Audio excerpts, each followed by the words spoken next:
Part 4 में आप सभी का स्वागत है। जैसे कि हमने पार्ट 3 के लास्ट में देखा था, चोई को हायोन की डेड बॉडी मिल चुकी थी। तो अब हम लोग देखेंगे उसके आगे क्या होता है। जैसे यहाँ पे चोई को हायोन की डेड बॉडी मिलती है, वहाँ पर आ जाती है हायोन। लेकिन हायोन को देख के चोई बहुत ज्यादा डर जाता है, क्योंकि हायोन जब अपनी डेड बॉडी देखेगी खुद की तो वो क्या सोचेगी। इसलिए चोई चाहता था कि वो मतलब कि हायोन उसकी डेड बॉडी को ना देखे। यहाँ पे चोई हायोन से पूछता है कि तुम यहाँ पर कैसे आ गई अचानक। एंड हायोन भी बोलती है कि हाँ, नॉर्मली तो मैं सड़कों पर ही आती हूँ हमेशा, लेकिन आज मैं सड़कों पर नहीं बल्कि इस जगह पर आई और यहाँ पर मुझे तुम मिल गए। ये तो बहुत ही अजीब बात है। एंड फिर हायोन चोई से बोलती है कि क्या तुम्हें कुछ हुआ है क्या, तुम इतने गंदे क्यों लग रहे हो और मुझे लगता है तुम्हारे साथ कुछ हुआ है क्योंकि तुम घबराए हुए भी हो। एंड ये बोलने के बाद हायोन चोई के पास जाने लगती है, लेकिन चोई उसे रोक देता है और कहता है कि नहीं, मुझे कुछ भी नहीं हुआ है और यहाँ पर कुछ भी नहीं है, तो मुझे लगता है कि हमें यहाँ से चलना चाहिए। लेकिन हायोन को उसकी डेड बॉडी दिख जाती है और उसके बाद वो समझ जाती है कि चोई इतना घबराया हुआ क्यों है और वो उसे यहाँ से जाने के लिए क्यों कह रहा है। चोई यहाँ पर हायोन को समझाने की कोशिश करता है, लेकिन हायोन बोलती है कि अरे यार कोई भी बात नहीं है, इसमें तुम इतने घबराए हुए क्यों हो, मुझे भी पता है कि मैं मर चुकी हूँ, तो मेरी डेड बॉडी को देख के मुझे क्या ही लगेगा, इसलिए तुम ज्यादा घबराओ मत, ठीक है ना, मुझे बिल्कुल भी दुख नहीं हुआ है। एंड फिर यहाँ पे हमें दिखाया जाता है चोई की आंखों से आंसू आने लग जाते हैं, लेकिन एंड फिर हायोन उसके आंसुओं को साफ करती है और कहती है कि देखो, मुझे अपने डेड बॉडी को देख के इतना दुख नहीं हुआ है जितना तुम्हारे आंसुओं को देख के हो रहा है। प्लीज तुम रोना बंद कर दो, क्योंकि ये चीज मुझे ज्यादा दुख देती है।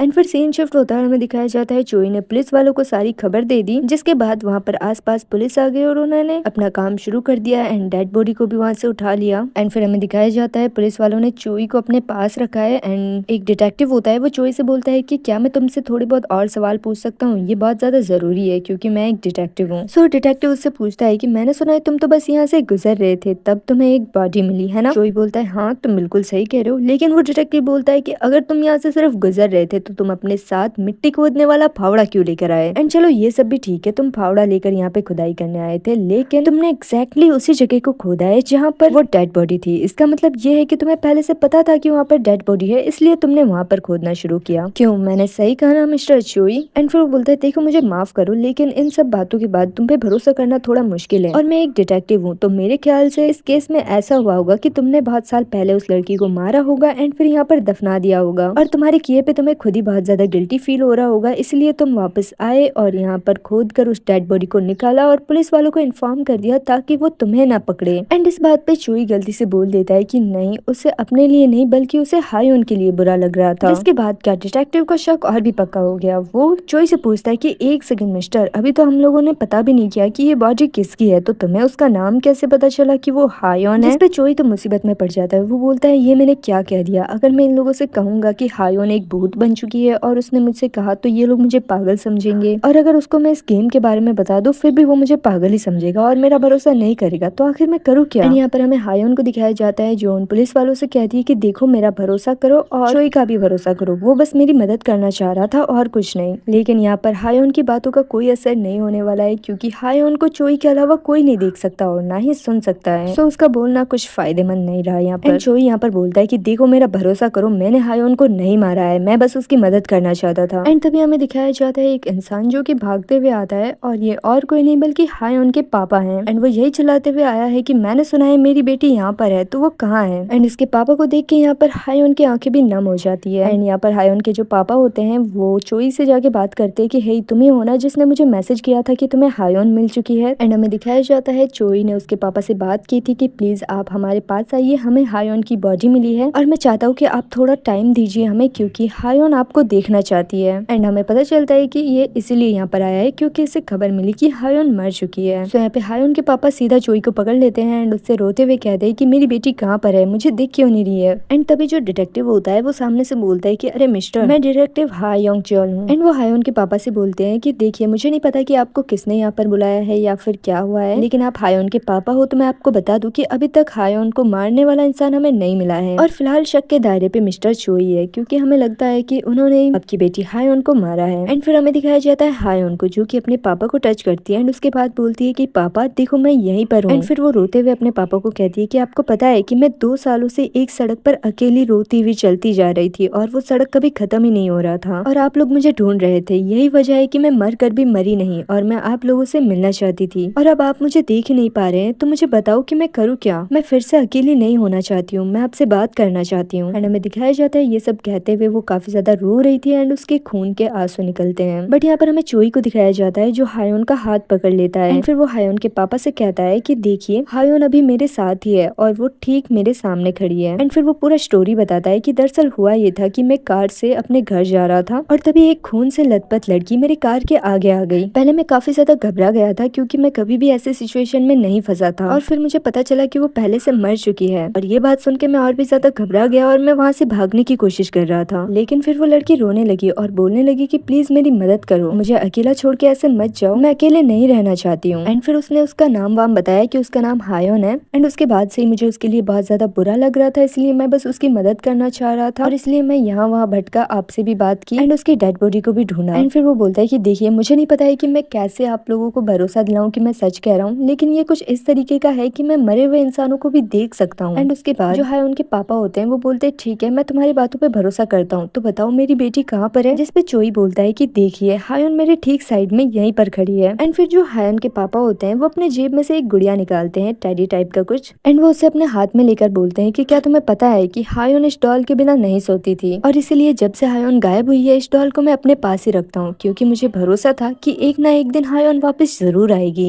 एंड फिर वो चोई से बोलता है कि आई एम सॉरी मिस्टर चोई, लेकिन अगर मेरी बेटी यहाँ पर है तो क्या आप उससे इस डॉल का नाम पूछ सकते हैं। एंड यहाँ पर नाम वाम तो छोड़ो, यहाँ पर हायोन सीधा उस डॉल को अपने डैड के हाथ में से उठा लेती है एंड ये देख के सबके सिट्टी विट्टी गुल हो जाते हैं क्योंकि उन्हें हायोन तो दिख नहीं रही है और ये डॉल उड़ रहा है जिससे वो लोग घबरा जाते हैं। एंड फिर यहाँ पर हायोन बताती है कि इस डॉल का नाम मान्या है और फिर चोई उसके पापा और उस डिटेक्टिव से बता देता है कि इस डॉल का नाम मान्या है, ये हायोन कह रही है। एंड हमें दिखाया जाता है यहाँ पर हायोन उस डॉल को बहुत ही जोर से झप्पी देती है एंड चोई यहाँ पर बता देता है कि हायोन ने कहा है कि इस डॉल का नाम मान्या है, तो क्या आप लोगों को भरोसा हो रहा है मुझ पे। एंड फिर क्या इतना सब कुछ होने के बाद उन लोगों को भरोसा हो ही जाता है। एंड फिर जो डिटेक्टिव होता है वो चोई को पुलिस स्टेशन लेके जाता है एंड उससे पूछताछ वगैरह सारी डिटेल्स वगैरह लिखवाता है एंड फिर जाने लगता है। एंड तब तक बाहर हायोन और उसके पापा उसका वेट करते हैं। पुलिस स्टेशन वगैरह के बाद हायोन के पापा और चोई एक जगह में जाते हैं, हायोन भी जाती है एंड फिर वो लोग आराम से बातचीत करते हैं। एंड फिर जो हायोन के पापा होते हैं वो चोई को बहुत बहुत थैंक्स बोलते हैं और कहते हैं कि मेरी बेटी की मदद करने के लिए बहुत बहुत शुक्रिया और मैं एक ना एक दिन तुम्हें रीपे जरूर कर दूंगा, मैं प्रॉमिस करता हूँ। जिसपे चोई बोलता है अरे नहीं नहीं इन सब की जरूरत नहीं है, ये तो वही काम है जो मैं करना चाहता था, बस और कुछ नहीं।